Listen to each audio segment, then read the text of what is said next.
I spent Halloween in New York City, and I attended a taping of The Late Show with Stephen Colbert, so here's what that was like. My partner and I live in Connecticut, so in the morning we took the train into the city and had lunch in Bryant Park. After lunch, we made our way towards Times Square, where we had a hotel for the night because we had absolutely no interest in taking the late-night Halloween train home. Trust me, that's never a fun time. Our hotel was next to the theater previewing Death Becomes Her, across the street from the theater showing Hamilton, and next door to the Church of Scientology, so it was on theme and very spooky. And even our hotel lobby was decorated for the occasion. After checking into the hotel, we walked towards the Ed Sullivan Theater, where The Late Show is filmed. And if you're wondering, talk shows like The Late Show are filmed in front of a live studio audience multiple nights per week. So the way they make sure the audience is full is by offering tickets for free through audience casting agencies, which basically means I filled out a profile and signed up for the free tickets on this date and was approved. So this is the reality of what that experience was like. The actual show taping is from roughly 5 p.m. until 7:30 p.m. They let people who have tickets, which was us, start getting in line at 2 o'clock, so we arrived at 2:15, because disclaimers on the tickets specifically state that they purposefully overbook the audience to ensure that the studio audience is always full. That's the catch, and why the tickets are free. So we made sure to get in line sooner rather than later, and even arriving 15 minutes after 2, there were already at least 100 or so people in line in front of us. Shortly after getting into line, we were given wristbands and told that having the wristbands meant that we were definitely getting into the show, and that we were allowed to leave the line if we wanted to, so long as we got back into the line before 3:45. We weren't expecting that and didn't really have anywhere to go, so we just stayed in the line and did some Halloween people watching.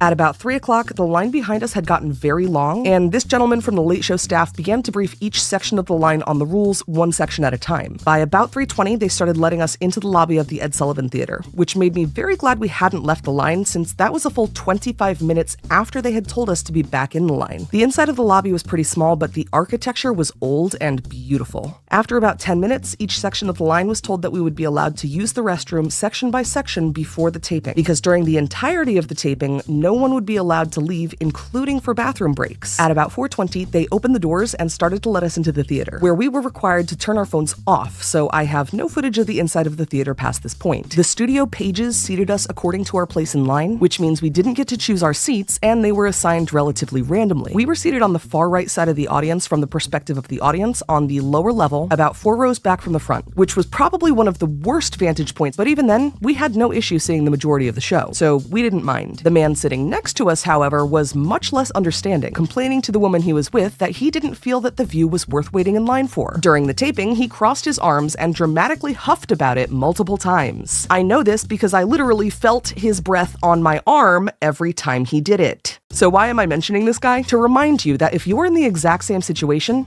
the tickets were free, and if you act like an entitled brat about it, the people around you will notice and will silently judge you for your immature behavior. The taping was pretty fun though. After the taping, we walked back to our hotel. This was around 8 o'clock, so all the kids were out trick-or-treating. Kids trick-or-treating in Times Square in New York City have it made. The majority of the businesses in that area have candy on hand for them. We brought dinner back to our hotel, then watched the airing of the episode we attended. One downside was that Stephen Colbert didn't tell us until the very end of the taping that his interview with Seth Meyers had to be pre-recorded, so we wouldn't be seeing Seth Meyers at all. It was a bit of a bummer, but at the same time, I had signed up for the tickets for this taping over a month in advance before any of the guests had even been announced anyway. So despite the fact that it was a little disappointing, I understand why they didn't tell us about it until the end of the taping, and instead of watching Stephen Colbert interview Seth Meyers, he let us have a little extra Q&A time with him, so that was cool. We finally got to see the Seth Meyers interview, and because we were sitting on the far side of the audience, you never really see us in any of the audience shots except for here, where we were really tiny.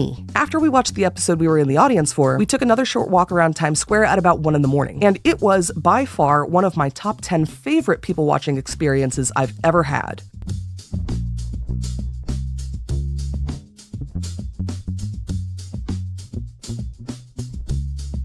Overall, even though we didn't attend any Halloween events, Halloween in New York City was really fun, and attending a taping of The Late Show was a really unique and enjoyable experience. I would absolutely do it again. I would just recommend that if you're going to attend a taping like this, that you make sure you have realistic expectations so you don't wind up pouting about it the whole way through like the guy next to me did. Seriously though, don't be like him. He was my least favorite part of the entire day.